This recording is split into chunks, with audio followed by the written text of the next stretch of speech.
내가 오늘 하나님께 나온 이유는 하나님밖에 없기 때문에 그렇습니다. 다른 데 의지할 데가 없습니다. 오직 하나님밖에 없습니다.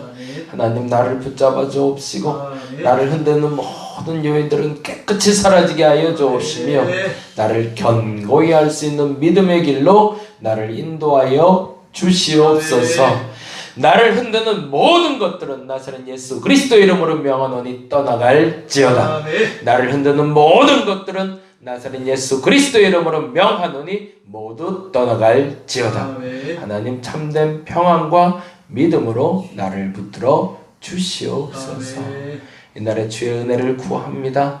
작정하며 구하오니 주여 채워 주시옵소서. 참 감사합니다. 고마우신 예수님 이름으로 기도드렸습니다. 아멘. 사도행전 10장에 있는 말씀 계속 보고 있습니다. 10장 17절에서 23절까지 말씀 함께 봅니다. 10장 17절. 기도해 주셔서 어제부터 장례가 잘 치러지고 있고요. 하루밖에 안 돼서 조금 좀 급하지 않을까 했는데 생각보다 많은 사람이 찾아와 주고 계시고 함께 위로해 주고 계셔서 유족들도 많이 위로받고 함께하는 시간 갖고 있습니다.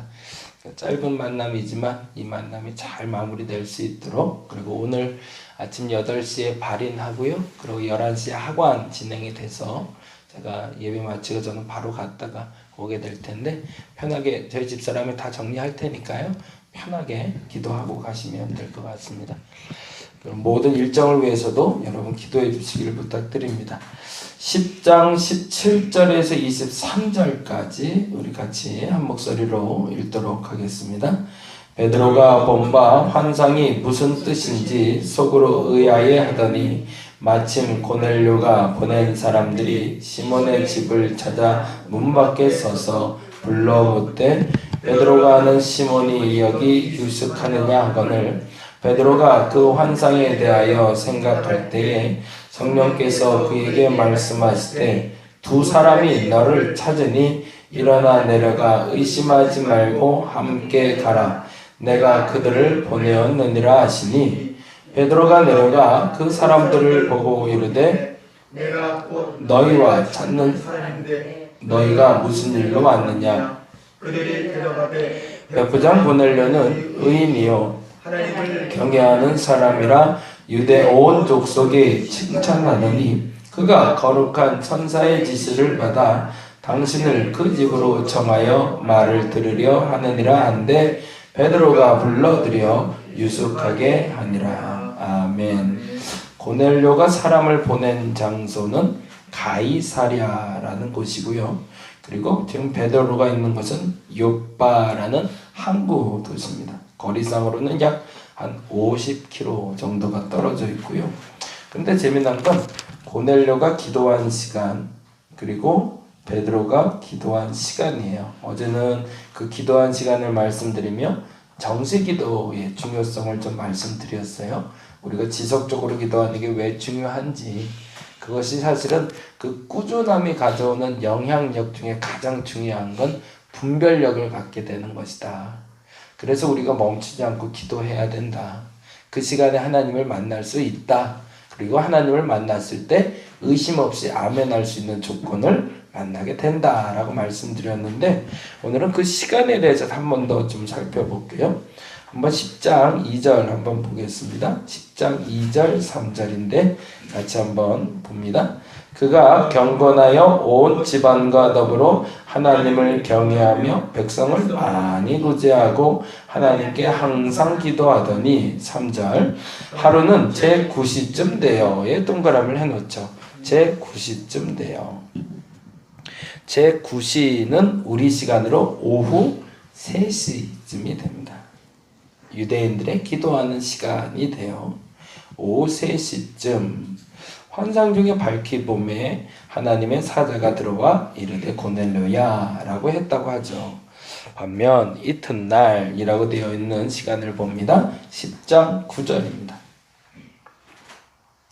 10장 9절에 보니 이튿날 그들이 길을 가다가 그 성에 가까이 갔을 그때에 베드로가 기도하려고 지붕에 올라가니 그 시각은 몇 시래요?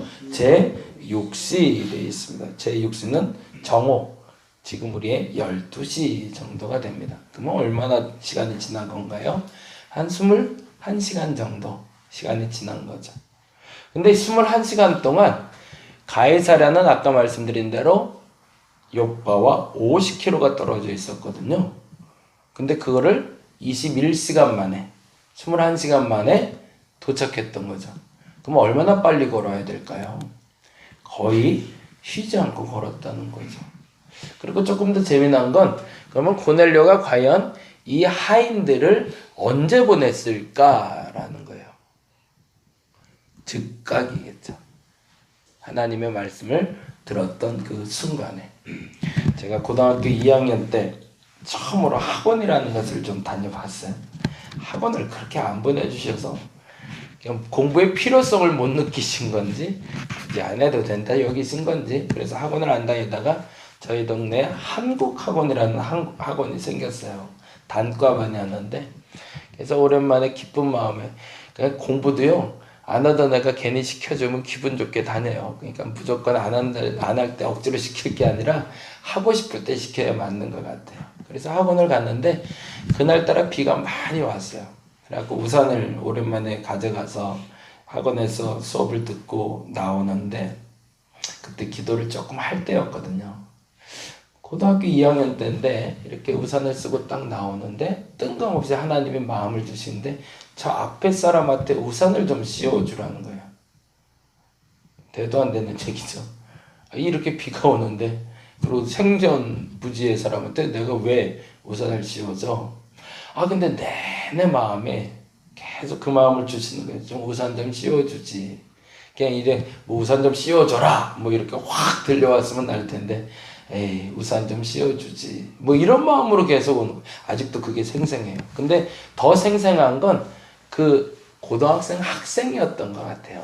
고등학교 학생이 정확한데 잠바를 입고 있었는데 그 잠바 색깔 베이지색 색깔의 잠바를 아직도 잊지 못하게 했어요. 씌워주지 좀. 근데 그걸 못하겠는 거예요. 남자애인데 그것 좀 씌워줄 걸. 그래서 이건 하나님 뜻이 아닐 거야. 그러고 왔어요. 그게 금요일인가 아마 그랬던 것 같아요. 근데 그 주일날 교회를 갔는데 그 친구가 와 있는 거예요. 그러고서 새신자로 소개를 하고 있는 거예요. 그래 이게 뭐지? 그 잠바에 그 친구의 뒷모습이 보이는데 그래서 알고 보니까 그날 누군가 학원 갔다가 오는데 비가 너무 와서 우산이 없어서 혼자 걸어가는데 누가 우산을 씌워주더래요. 그래서 고마운 마음에 고맙다고 그러면서 이제 이런저런 얘기를 나누다 보니까 그 교회를 다니는 친구였는데 교회 한번 올래? 그렇게 얘기했다는 거죠. 그리고 나서 그 친구를 그날 전도하게 됐던 거예요. 그래서 아주 작은 사건이지만 그때 하나 깨달아 안 게 있었습니다. 작은 순종이라도 그때 해야 은혜가 된다는 거예요. 이재철 목사님 책에 그런 얘기가 있어요. 어느 장로님 공장에 불이 났대요. 갑자기 불이 났는데 사람이 아무도 없고 저 앞에 불이 보이는 거예요. 근데 때마침 옆에 보니까 소화기가 보이더래요. 그럼 어떻게 해야 돼요? 소화기 들고 불을 꺼야죠. 근데 살아생전 남 식혜만 봤지 이걸 다뤄본 적이 없었거든요. 어떻게 할까 그런데 급한 마음에 공장에 불이 났으니까 그래서 소화기 들고 불을 막 껐대요. 그래갖고 다행히 불이 다 진화가 돼서 다행이다. 그리고 이제 전화해서 다 진화했다고 그래서 사람들 와서 막 소방서에서 와서도 막 정리하고 했는데 장로님 불을 어떻게 껐어요? 그러더래요. 그리고 내가 급한 마음에 딱 보니까 소화기가 보이길래 들어서 확 하고 껐다고 그랬더니 그거 잘하셨다고. 근데 정말 소화기로 끄셨어요? 그러더래요. 그럼 내가 소화기로 껐지 뭐로 껐겠냐고. 근데 이상한데 소화기가 이 안전핀을 안 뺀 상태인데 어떻게 소화기에 물이 나갔죠? 그러더래요. 그 보니까 안전핀이 안 빼져 있더래요. 근데 소화기에서 이게 나가서 불이 꺼졌다는 거죠. 이게 알다가도 모를 일인 거죠. 만일에 근데 그거를 다룰 줄 모른다고 이거 어떡하지? 근데 딱 보여준 게 이게 하나님 뜻이라 여기지 않고 건드리지 않았으면 공장 전체가 다 불탔겠죠. 되도 안 되는 일같이 보이지만 때때로 우리가 하나님의 은혜를 받는 순간은 생각보다 의외로 엉뚱할 때 찾아올 때가 있습니다. 근데 문제는 그 하나님의 사인을 주시는데 그 사인에 아까 제가 한 것처럼 에이 이건 되도 안 되는 일이야 라고 멈칫하면 그 은혜는 내게 되지 않는다는 거죠. 하나님 우리에게 은혜를 주기 위해서 기회를 주십니다. 그리고 들려주십니다. 그리고 알게 하십니다. 그때 저와 여러분이 움직일 수 있으면 참 좋겠습니다. 우리 매일 같이 새벽 예배하는 저 뒤에 앉아 계시던 조건사님이라는 분이 계세요. 오늘 못 오셨잖아요. 어저께 요 며칠 동안 계속 좀 어질어질 하더래요. 근데 어느 날은 좀 의식을 잃을 정도로 한번 쓰러진 적이 있어서 그래서 놀래서 어떡할까 그러다가 어저께 병원에 좀 가서 예약을 좀 해놓고 와야겠다라고 들어갔대요. 그랬더니 바로 연락이 왔대요. 빨리 들어오시라고. 그래서 지금 입원해 계세요. 하나님이 사인을 주세요. 몸에 이상이 있을 때도 사인을 주세요. 기다려야 될 때가 물론 있어요. 기다려야 주시는 은혜도 반드시 있습니다. 침착해야 주시는 은혜도 반드시 있습니다. 근데 더 중요한 건 하나님이 하라 할 때 해서 주시는 은혜가 있어요. 그것을 분별할 수 있는 자리가 정시기도 시간입니다. 그걸 알지 못하면 내가 기도 시간을 놓쳐버리면 그때에 하나님이 주시는 그 사인을 망각하거나 혹은 놓쳐버릴 수가 있음을 우리가 기억해야 됩니다. 만일에 고넬료가 하나님의 음성을 들었는데 그 음성이 긴가민가라 그럴 수도 있지. 내가 잘못 들었을 거야. 아니 한번 확인해보고 해야겠다. 그리고 사람을 보내서 정탐하게 하거나 알게 하거나 이랬다면 아마 베드로를 만나지 못했을 겁니다. 만일에 베드로가 그 환상을 보고 있을 때 내려가서 그들을 만나라 라고 얘기하는데 아니 나 지금 기도하고 있는데 누굴 또 만나요? 왜 기도 시간에 사람들을 자꾸 만나라고 그래? 라고 안 만났다면 그 사람을 영영 만나지 못했을 겁니다. 오늘은 그렇게 기도했으면 좋겠습니다. 하나님 내게 주신 기회를 놓치지 않게 하옵소서. 분명 은혜를 주기 위해서 하지 말라 하시는 일이 있고 하라 하시는 것이 있을 텐데 그것에 대한 분별력이 없어서 내게 주시는 은혜를 놓치는 어리석음이 없게 해달라고. 수많은 사건 중에 굉장히 낯설고 불편해 보이는 일이라 할지라도 하나님이 하라는 마음을 주시면 속히 행할 수 있기를 간절히 바랍니다. 너무너무 하고 싶은데 하나님이 하지 말라면 안 할 수 있는 결단력을 달라고. 그래서 오늘 저와 여러분에게 특별히 예비한 그 은혜가 베드로가 고넬료가 만난 그 은혜처럼 만나지기를 간절히 바랍니다. 기도하겠습니다. 그 어느 날 우연히 은혜가 나를 찾아옵니다. 뜻하지 않은 그 은혜를 만나기 위해서 가장 중요한 단어는 순종입니다. 하나님 오늘 순종하게 하여 주옵소서.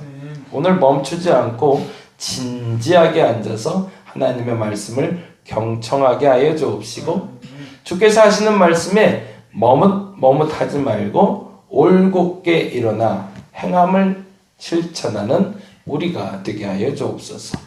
그때 고넬료와 베드로가 만났던 은혜처럼 내게 그 특별한 은혜가 임할 줄로 믿습니다. 하나님 해야 할 때 할 수 있는 믿음 결단 허락하시고 기다려야 될 때 기다릴 수 있는 믿음 결단력 허락하여 주시옵소서. 오늘도 참 감사합니다. 슬픔 당한 유족들 주께서 위로하시고 병원에 입원 중인 권사님 주께서 함께 하시사 속히 회복되게 하시며 또 오늘 이 시간에 기도하는 모든 사람들 한 시간도 1분 1초도 헛되이 쓰지 않고 하나님께 귀하게 쓰며 하나님께 응답받고 돌아가는 시간 되게 하여 주시옵소서. 감사합니다. 고마우신 예수님 이름으로 기도드렸습니다. 다 같이 기도하고 돌아가도록 하겠습니다.